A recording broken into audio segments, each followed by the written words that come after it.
Bom, nós vamos discutir hoje, nesse momento, nesse evento, nós vamos discutir o computador mais sofisticado que existe na face da Terra, o cérebro humano. O cérebro humano é um computador fantástico, ao contrário do computador eletrônico, que é um idiota muito rápido, o cérebro humano é um gênio, só que muito lento.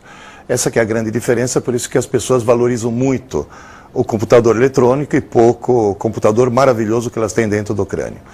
Esse computador biológico que nós temos, ele é programável. E que é o programa? É a linguagem. O ser humano não fala porque pensa, o ser humano pensa porque fala. A maneira com a qual você fala é a maneira com a qual você pensa. E isso, obviamente, tem uma consequência. Quem fala errado, pensa errado.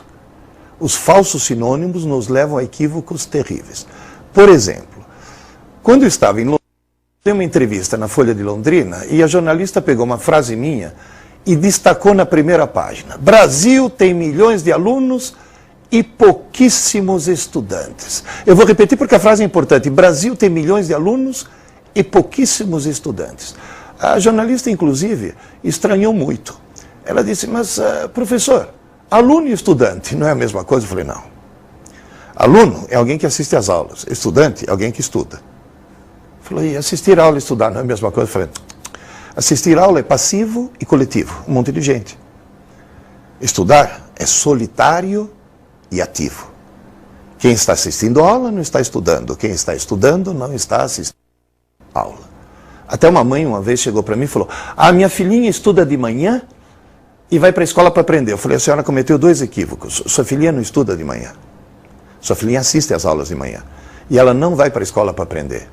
Ela vai para a escola para entender. Quando ela deixar de ser aluna, de último sinal, for para casa e virar estudante, se é que vira, nesse momento em que ela ativamente está fazendo alguma coisa solitariamente, é o momento que ela virou estudante, esse é o momento no qual ela aprende. Então é essa confusão primeira que nós temos que evitar para poder utilizar o nosso cérebro da melhor maneira possível. Essa mãe, inclusive, chegou para mim, quer dizer que eu estou fazendo tudo errado? Eu falei, sim. Mas vocês não podiam fazer uma apostila para mães? Como eu sou um sujeito exagerado, ao invés de fazer uma apostila, eu fiz 3 livros. Esse azul para alunos, o vermelho para pais, a rigor mais para as mães, e esse verde para professores. É um pouco mais técnico, mostra o funcionamento do cérebro de maneira um pouco mais técnica. Nesse de aluno, eu recebi milhares de e-mails, milhares. E é muito interessante o seguinte, quem me manda um e-mail, se for alguém do fundamental, ele diz, você mudou minha vida. Se for alguém do médio ou da faculdade, normalmente é pena que não li antes. Mas, se estiver lendo na hora certa, sempre dá tempo de as coisas, sempre dá tempo de se conseguir aumentar o nível de inteligência. É a palavra comum aos 3 títulos.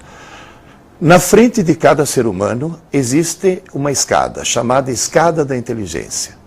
Todo dia você pode subir um degrau. Você vai subindo, subindo, subindo, subindo, subindo.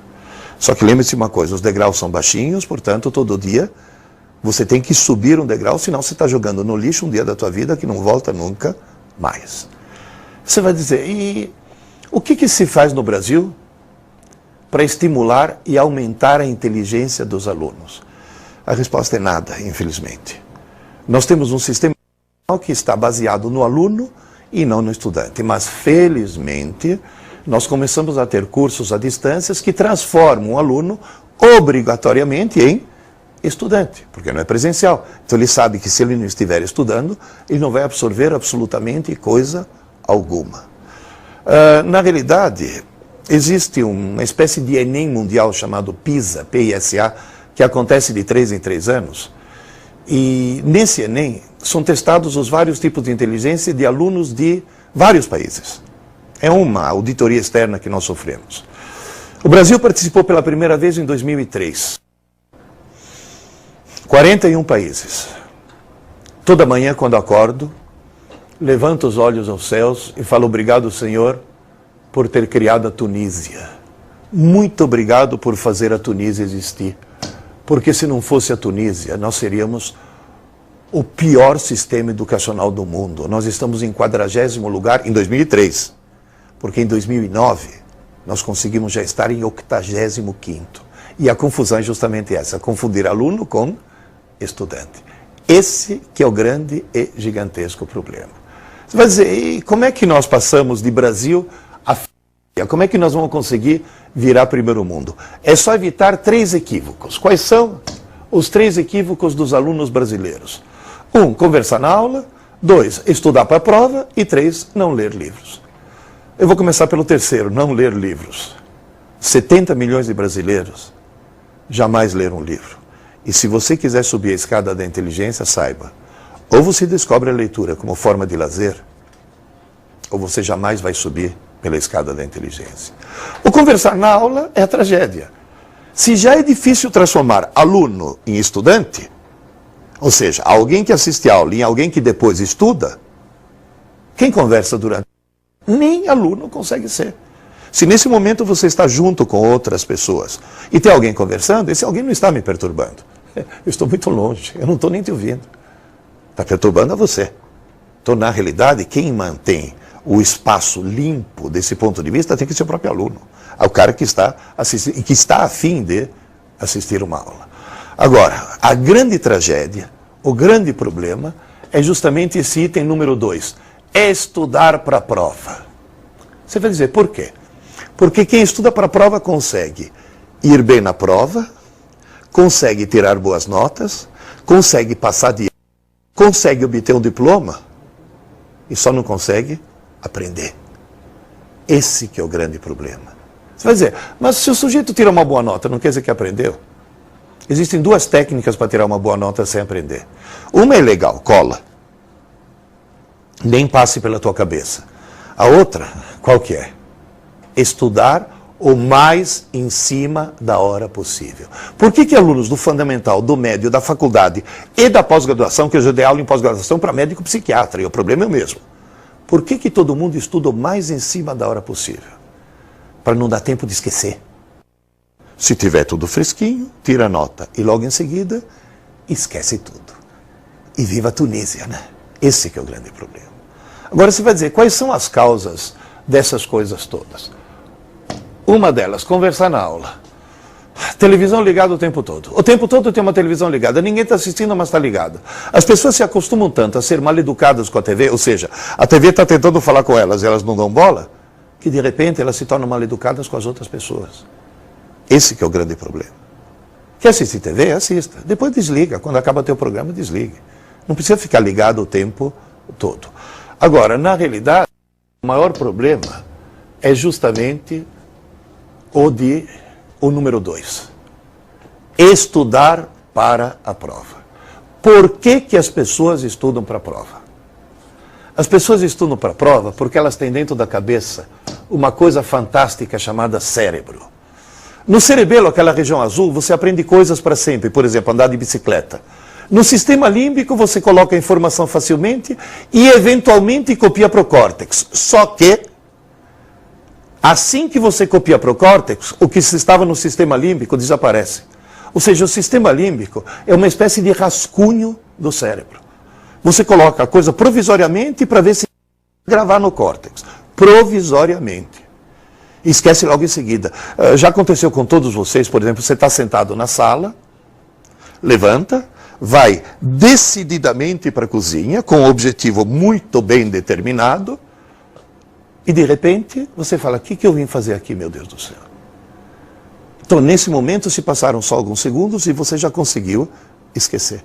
Acontece que é tão fácil colocar as informações no sistema límbico que as pessoas só colocam no sistema límbico. Quando alguém estuda para a prova, está colocando as informações no sistema límbico. Elas vão ser esquecidas logo em seguida, ele não está gravando absolutamente nada. Portanto, não está aprendendo, porque aprender é aprender para sempre, não para o dia seguinte, ou o suficiente para tirar nota numa prova. Você vai dizer, bom, tá bom, então como é que eu coloco as informações no córtex, onde elas vão ficar armazenadas para sempre? Acontece que no córtex, você não consegue escrever diretamente. Tudo o que você quiser escrever, você escreve no sistema límbico. E depois, eventualmente, copia para o córtex. É como no computador, quando você aperta uma tecla, o código dessa tecla é idiota para a parte tonta do computador, que é a memória RAM. É um rascunho, uma memória pequena e provisória. Se faltar luz, você perde tudo. Ah, mas eu quero salvar. Salvar não é escrever no HD. É o pegar o que foi escrito na RAM e copiar para o HD, que é uma memória enorme e permanente. E só vai ficar permanentemente lá quando a cópia for completa. Ninguém consegue escrever diretamente no HD. Você escreve primeiro na RAM e depois passa para o HD. Isso faz com que teu cérebro, dentro de certos limites da comparação, funcione assim. O sistema límbico seria a memória RAM, pequena e provisória. E o córtex seria o HD, a memória enorme e permanente. Então, na realidade, quando você, durante o dia, está acordado, você está utilizando o sistema límbico. É fácil colocar informações nele, mas algum tempo depois, lixo. Todo mundo usa só a memória provisória porque é muito fácil colocar alguma coisa lá. Só que as pessoas se esquecem que algum tempo depois, lixo. Quanto tempo depois? Pode ser segundos, pode ser minutos, ou pode ser até horas. Mas jamais dias. O estudo profundo que hoje se faz do cérebro mostra uma coisa importantíssima. O conteúdo da tua memória provisória não sobrevive a uma noite de sono. Portanto, nada pode ser deixado para o dia seguinte. Você vai dizer, e por que as pessoas não escrevem no córtex? Porque escrever no córtex, na realidade, é desligar alguns neurônios e ligar outros. É uma coisa extremamente traumatizante. Escrever no córtex é uma coisa terrivelmente drástica. Você está desligando circuitos e ligando outros. E isso faz com que você não consiga gravar nada enquanto o córtex está sendo utilizado. E um córtex humano vale uma rede de aproximadamente 15 mil computadores de última geração. Só que tem uma coisa, se ele está no modo leitura, não está no modo gravação. Se ele está no modo gravação, não está no modo leitura. Modo leitura é quando você está acordado, assistindo uma aula, assistindo esse vídeo, assistindo alguma coisa, está no modo leitura. Eu estou falando com você em português, você está me entendendo porque você tem um dicionário português no teu córtex e você está consultando. Para entrar no modo gravação, esse maravilhoso computador tem que ser desligado. E como é que você faz para desligar? Durante o dia, todas as informações que entram no teu cérebro entram no rascunho. Como ele é pequeno, quando está entupido, a reação é sono. O sono não é corpo cansado, é cérebro entupido. Não cabe mais nada disso. Pelo amor de Deus, durma, que alguma dessas coisas tem que mandar para o HD e outras coisas eu tenho que mandar para a lixeira. Durma. Aí você dorme. Na hora que você dorme, a atividade elétrica do teu cérebro, naquele gráfico lá em cima, ela cai quase a zero, é o sono profundo ou sono sem sonho. Depois começa o chamado sono REM, Rapid Eye Movement. Você olha embaixo da pálpebra do indivíduo, de repente o globo ocular começa a se mover rapidamente. Nesse momento, o indivíduo está sonhando, um sonho absolutamente desconexo e sem sentido, porque é o ruído que o cérebro faz para reconfigurar as redes neurais. Tanto é que se você acorda a pessoa e fala, você estava sonhando? Estava. O quê? Não sei. Não tem sentido esse sonho. E lembre-se, durante a noite tem que acontecer pelo menos 6 episódios REM. E é durante a noite que teu cérebro, esse maravilhoso computador que você tem na cabeça, é durante a noite que ele faz a maior parte das atividades. Teu cérebro durante a noite funciona mais do que durante o dia. Tem que falar, nunca percebi. É claro, você está dormindo, né? É um processo inconsciente. Mas é justamente nesse processo que você consegue limpar o rascunho e gravar eventualmente alguma coisa. Durante o dia, você recebe muita informação. Durante a noite, uma pequena fração dela é transformada em conhecimento porque é gravada de forma permanente no HD. Muita informação e pouco conhecimento. Sabe o que quer dizer isso? Na escada da inteligência, todo mundo pode subir um degrau por dia. Só que os degraus são baixinhos. E agora vem a pergunta-chave. Professor Pierre, toda noite, na cabeça de um aluno normal, o que vai para o lixo e o que vai para o HD? O que vai para o lixo? As aulas. O que vai para o HD? As abobrinhas. Por exemplo, o professor te dá uma aula de geografia importantíssima. No meio da aula ele conta uma piada. Depois de 2 meses, o que o lembra da aula? Da piada. Por quê? Porque foi o que marcou. Então você tem que dar um jeito de fazer teu cérebro marcar, inclusive, as aulas. Isso vai dizer, como? Simples. Enfim na cabeça que ser só e exclusivamente aluno não adianta nada. Uma aula, só aula, não serve para nada. Depois de ser aluno, obrigatoriamente você tem que ser estudante antes que se passe uma noite de sono, no mesmo dia. Dentro desse prazo de 24 horas. Tem um lema que eu como professor uso, já usei para 1.000 alunos e tem funcionado para todos os meus 100.000 alunos. Tem um lema fundamental para isso. Esse lema diz: aula dada é aula estudada. Quando? Hoje. Isso significa o quê? Quem assiste a aula pela manhã tem que estudá-la à tarde. Quem assiste a aula à tarde tem que estudá-la à noite. Estudar é fazer tarefa, lição, exercícios. Quem assiste a aula à noite tem que dormir meia hora mais tarde, sinto muito. Pode ser antes que se passe uma noite de sono ou antes que se passe um longo período de sono. Porque tem gente, por exemplo, que assiste a aula de manhã, almoça, dorme que nem um porco a tarde inteira, acorda todo embaçado, que parece que tem algodão no cérebro, e nessa altura as aulas já foram parar no lixo. Então o ritmo correto é esse. Assistir a aula ou obter informações, e se você obtiver informações, você obtém da internet, da televisão, de uma série de lugares, dos livros. Depois, digerir essas informações trabalhando e finalmente dormir uma boa noite de sono.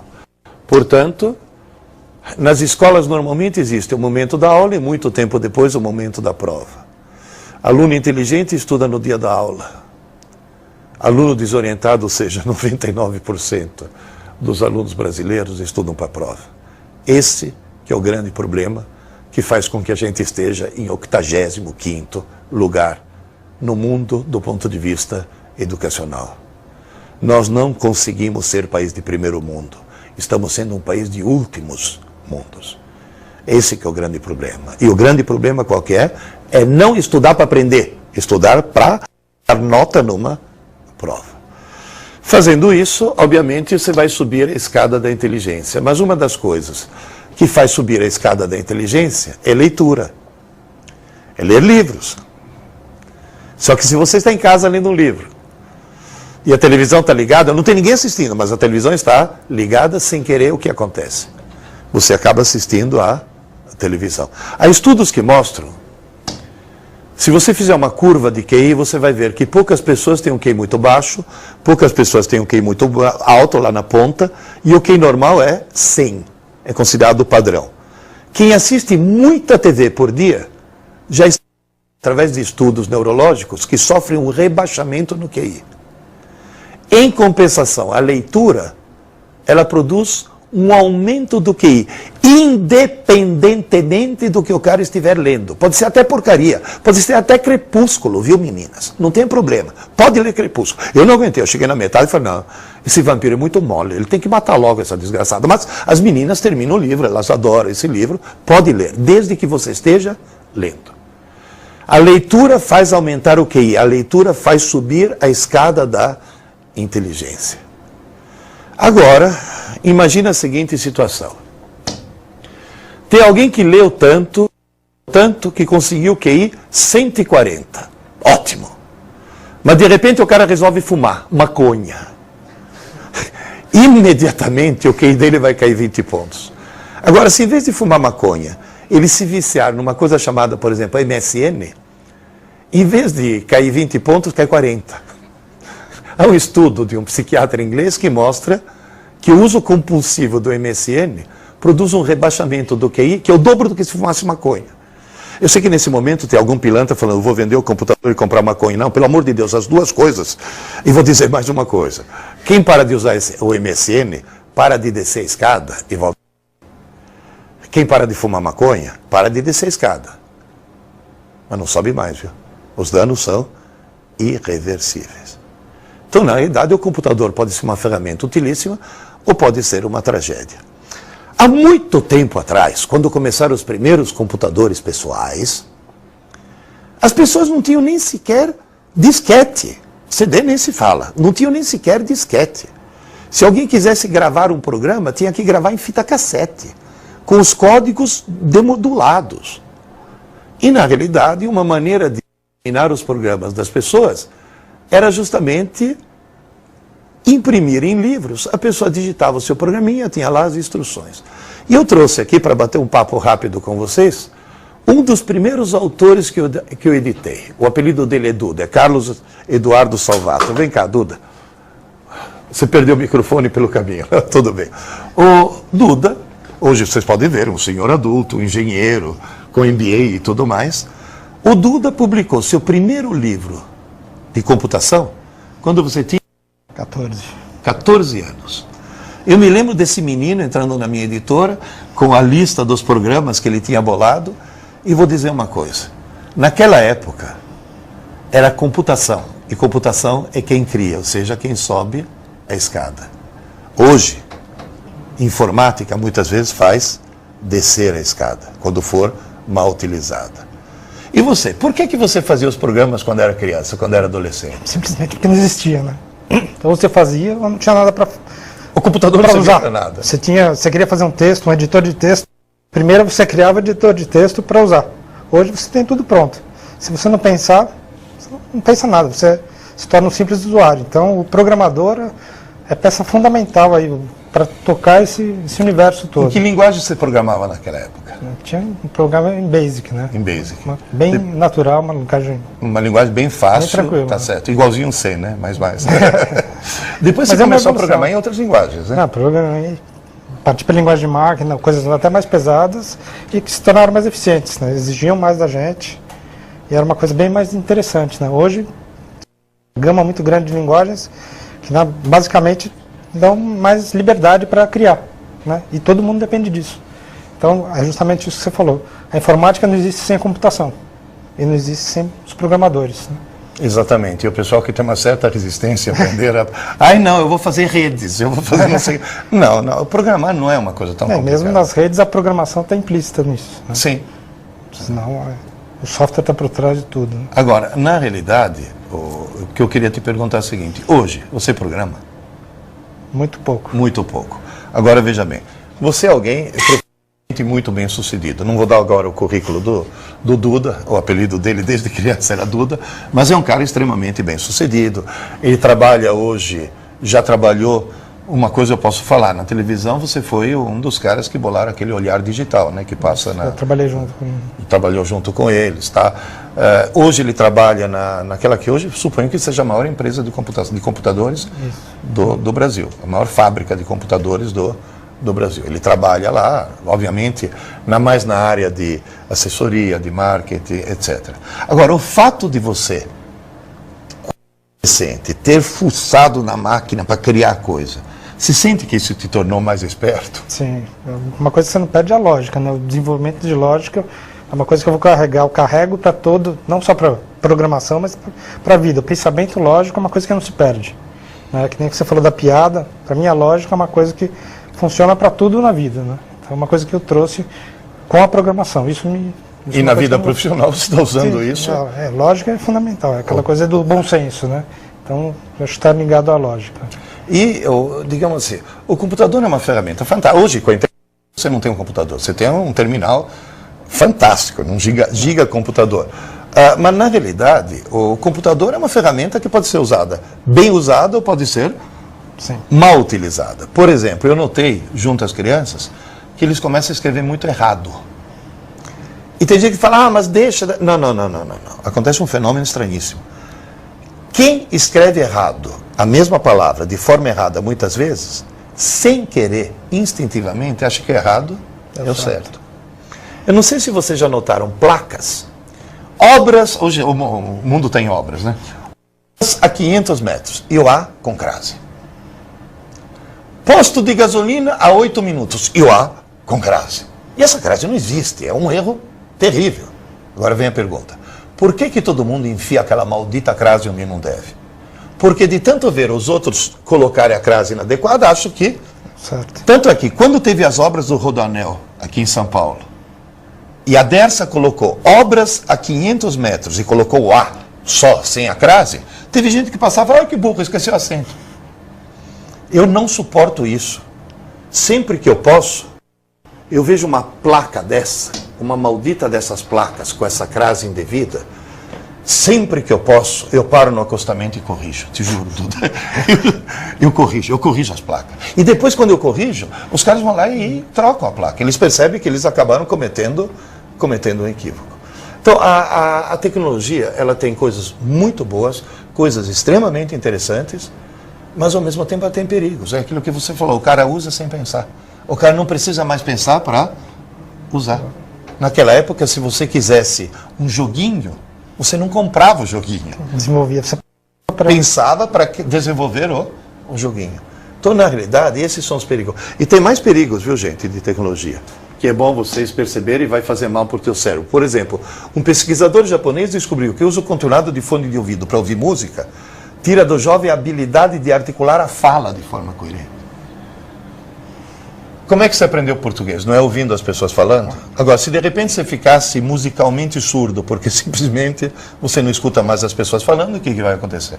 Você não adquire novo vocabulário. Você é aquele cara que diz, professor, se esse negócio coisar aquele troço, depois o olho não vai... Quer dizer, o camarada simplesmente não consegue mais articular, de tanto ficar se imbecilizando com o fone de ouvido, escutando. Eu não tenho nada contra a música, pelo contrário, eu adoro música, mas é um problema bastante sério. Agora você vai dizer, professor, e qual é a solução? Qual é a saída disso tudo? Ler, ler, ler e ler. Você gosta de ler romance? Leio um pouco de tudo. Que gênero você mais gosta? Eu gosto da parte dos clássicos aí de crimes. Clássicos de crime. Você quer saber quem é o assassino? Agatha Christie, Permeso. Eu adoro ficção científica. Eu me lembro, o primeiro livro de ficção científica que eu descobri foi uma coisa fantástica. Porque o truque, gente, é o seguinte, tem muita gente que não gosta de ler. Tem muita gente que fala, mas ler torna a pessoa mais inteligente. Quer ficar mais inteligente? Leia. E só lê muito quem lê por prazer. Consequentemente, descobre o prazer de ler. Como? Existem 1000 maneiras. Eu, por exemplo, tive a sorte, aos 9 anos de idade, eu morava na Itália ainda, eu cheguei no jornaleiro, na banca de jornal. Minha mãe gostava de livros de mistério. Então, toda semana ela comprava. Eu fui buscar o livro de mistério da minha mãe. Então, na realidade, fui lá, o cara falou, olha, saiu uma coleção nova de ficção científica, você não quer levar o número 1? As Areias de Marte, de Arthur Clarke. E se você nunca ouviu falar em Arthur Clarke, me faz um favor, olha para a próxima antena parabólica que você vê apontando para o céu, essa mesma antena que permite que você esteja vendo a gente agora nesse momento, porque tem um satélite geoestacionário em órbita, e esse satélite geoestacionário foi ideia do Arthur Clarke, que era engenheiro eletrônico e um grande escritor. Assim como o Duda, por exemplo, é engenheiro eletrônico e fez MBA em comunicação e marketing. Ou seja, é ampliar o leque de conhecimento. Agora, na realidade, o primeiro livro, eu levei para casa, As Areias de Marte. Eu perdi o fôlego. Eu olhava para aquilo. É muito bom, meu Deus do céu. Não consegui parar de ler. Gente, eu tenho tenho 67 anos. Na minha vida eu senti essa sensação de, mas é muito bom, 3 vezes só. Com sexo, ficção científica e leite condensado. Foram as 3 grandes surpresas da minha vida. O livro causa esse tipo de coisa. Desde que você tenha o primeiro livro. Vai atrás do teu primeiro livro, que isso é absolutamente fundamental. Isso é importantíssimo. Agora, lembre-se, por favor, um aluno só consegue virar estudante se for bem articulado na fala e na escrita. Só é bem articulado quem tem bom vocabulário e interpretação de texto. Só tem bom vocabulário e interpretação de texto quem lê muito. E só lê muito quem lê por prazer e não por obrigação. Está claro isso? E a escola brasileira é especialista em criar o ódio pela leitura. Inclusive o mito não, a verdade dos engenheiros que escrevem mal, né? Isso que eu passei a vida inteira com essa... tendo que lutar com preconceito, que é muita verdade, tendo que lutar contra. Não, mas na realidade, você que trabalha no mundo corporativo, no mundo empresarial, realmente, que impressão dá você receber uma comunicação interna com erros mal construída, com erros de ortografia, coisas desse tipo? Eu falei engenheiro, mas assim, na área de exatas como um todo, né? Com cuidado que vem da leitura, porque você lê e você aprende a escrever, né? Isso que é interessante. Assim, a própria ortografia, a dúvida em uma palavra, vem na sua cabeça, em algum lugar eu li que é assim, você não precisa pensar, né? Você já tem até a parte fotográfica que... Exatamente, e tem uma coisa, às vezes você fala, essa palavra você escreve com S ou com C cedilha? Você fica na dúvida, né? Você escreve e fala, não é isso. A imagem não corresponde àquilo que está... Agora, por isso que o cara que escreve o tempo todo, no fim acaba achando que é errado, que é o certo. Então, a leitura tem um papel preponderante, ela desenvolve a inteligência, ela permite que o sujeito tenha um prestígio maior quando ele está se relacionando com as outras pessoas e permite que a pessoa escreva melhor. Gente, só escreve bem quem lê muito. Não adianta ter aulas e aulas e aulas de redação. Só escreve bem quem lê muito. Portanto, o conselho que eu dou é entre no MST. Movimento do sem tela. Desliga um pouco a TV, desliga um pouco o computador, desliga um pouco o videogame e abra um livro. Porque essa que é a parte fundamental. Você lê bastante, né, Duda? Sempre tem um horário dedicado a isso. Pelo menos uma hora por dia. Tem que ser antes. E depois tem outra coisa. Seria paradoxal alguém que começou escrevendo livros que não alimentar o mercado. Não alimentar o mercado, né? Quer dizer, conseguir não levar adiante. E agora você trabalha em uma grande empresa e, na realidade, você não está tanto na área técnica agora, né? Não, mas na área de comunicação. De comunicação isso. Mesmo, né? Então, esse que é o ponto importante. E é outra coisa, quem lê muito acaba tendo um leque amplo nas suas coisas. Infelizmente, a escola brasileira pega um pobre coitado de 12 anos de idade. Lembre-se, quando você tinha 12 aninhos, chegou alguém para você, queridinho, você vai descobrir o prazer pela leitura. Toma, Iracema, a Virgem dos Lábios de Mel. Nunca mais o desgraçado chega perto de um livro, não vai aguentar. Quer dizer, na realidade é procurar o prazer pela leitura. E como é que a gente acha isso? O truque qualquer. Comece a ler um livro qualquer. Tá chato? Para. E começa outro. Não insista. Você tem que achar o teu livro. Cada um tem o seu livro. Outro tá chato? Para e começa outro. Tá chato? Para e começa outro. O perigo é, depois de fazer isso algumas vezes, é você ter a falsa sensação que todos os livros do mundo são chatos. Quando, na realidade, você ainda não achou o teu. O livro sempre fala que nem namorada. Tá chata? Troca. Ouviu, meninas? Ou que nem namorado. Se for chato, troca. E se não for chato, nunca apresente para as amigas, pelo amor de Deus. É certo que as mulheres são terríveis. Eu recebi, naquele meu primeiro livro lá, Aprendendo Inteligência, eu recebi milhares e milhares de e-mails.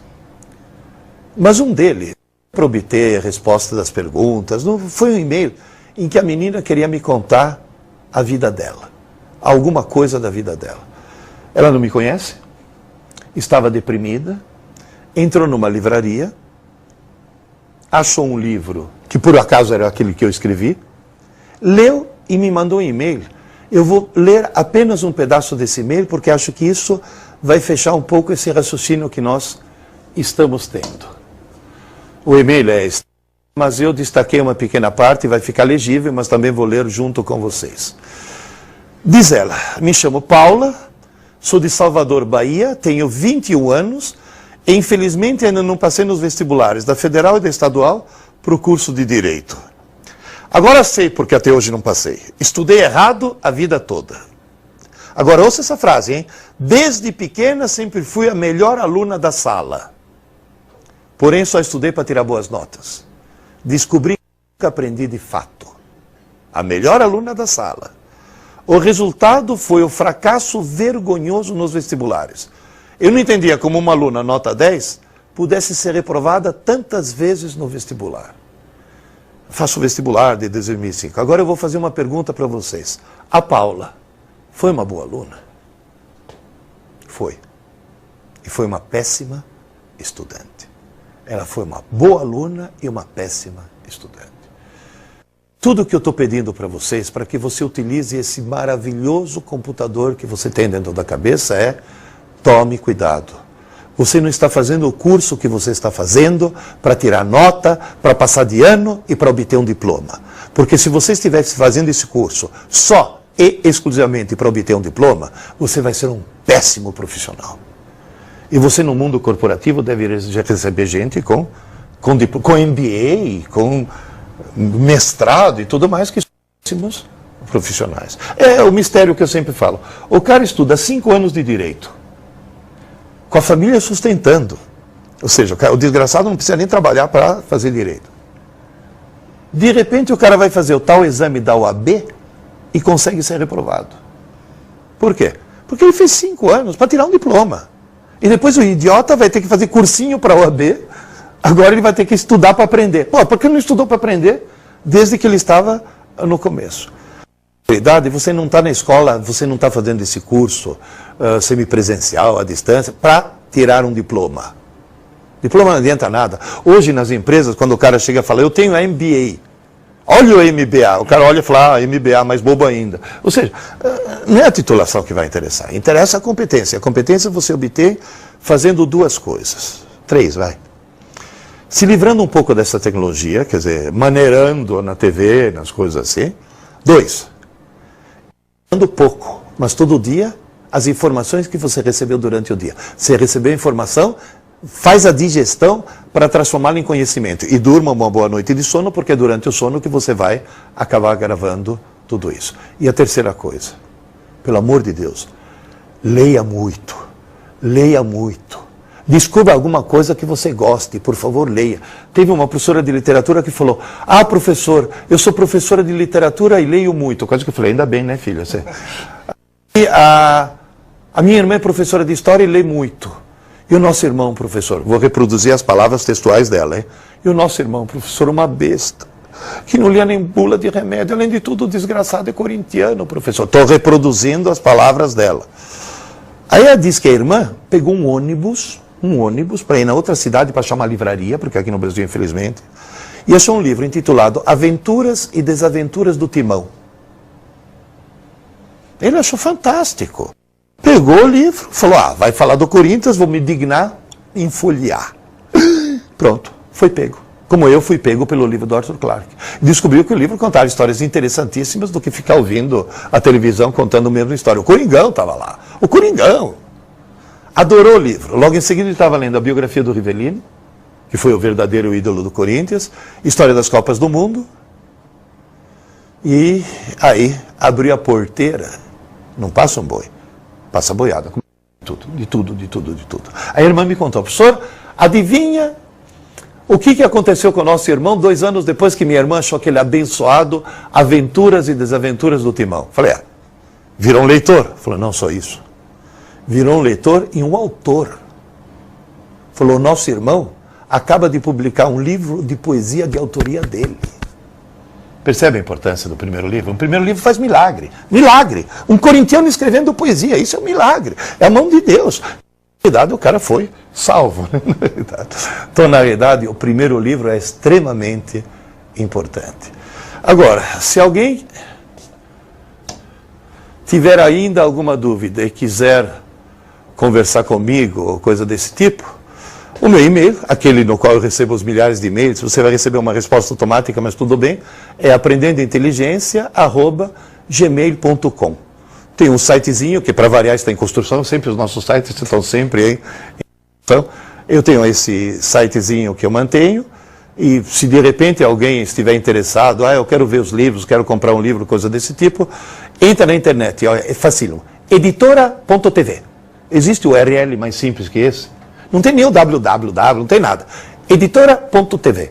Aí você consegue encontrar alguma coisa a respeito e mais informações a respeito de tudo o que eu falei. Agora lembre-se, por favor, de uma coisa. Dentro do teu cérebro, você tem o equivalente a uma rede de 15 mil computadores de última geração. Dentro do teu cérebro você tem o mais fantástico, mais maravilhoso computador do mundo. Dentro do teu cérebro você é capaz de fazer qualquer coisa. Inclusive aprender C++, programações ou coisa desse tipo. Então, na realidade, use teu cérebro da forma mais adequada, que você, com certeza absoluta, vai subir a escada da inteligência e vai ter muito sucesso. A questão de trazer o Duda aqui, por um motivo muito simples. Porque alguém que está subindo a escada desde os 13 anos de idade, desde os 14 anos de idade, é um profissional de sucesso, é um profissional que está se dando muito bem na sua vida empresarial, na sua vida corporativa, mas ele está fazendo isso porque ele subiu a escada o tempo todo. E você pode fazer isso no teu curso. Você pode fazer isso tranquilamente. Agora, lembre-se, por favor, do seguinte. Não adianta nada ser aluno, tem que ser estudante. Tem uma coisa engraçadíssima que eu descobri aqui na Unisa. Os alunos do curso à distância têm um resultado no ENAD, aquele tal provão, melhor do que os alunos do curso presencial. E tem gente que fala, mas olha que paradoxo. Não é nenhum paradoxo, porque o cara do curso presencial é aluno. O cara do curso à distância foi obrigado a virar estudante. E é isso que realmente acaba fazendo o sucesso da coisa. Espero que vocês tenham aproveitado esses minutos que nós passamos junto. Espero que tenha sido um incentivo. Espero que a gente consiga fazer com que nesse país as pessoas usem cada vez mais o cérebro, para a gente passar do 85º para primeiro lugar, e nós temos potencial para poder passar em primeiro lugar, passar a Finlândia, passar todos esses países. Nós temos um potencial fantástico, desde que ele seja devidamente utilizado. Suas despedidas. Não, eu queria agradecer você ter trazido aqui e poder, sim, justamente destacar esse ponto que você falou da leitura. Acho importante, é o ponto de leitura e estudar, é um ponto fundamental aí para todo mundo subir e chegar no topo da escada, né? Obrigado. E eu estou me despedindo também, deixei meu e-mail à disposição para continuar batendo papo com vocês, e só me resta agradecer.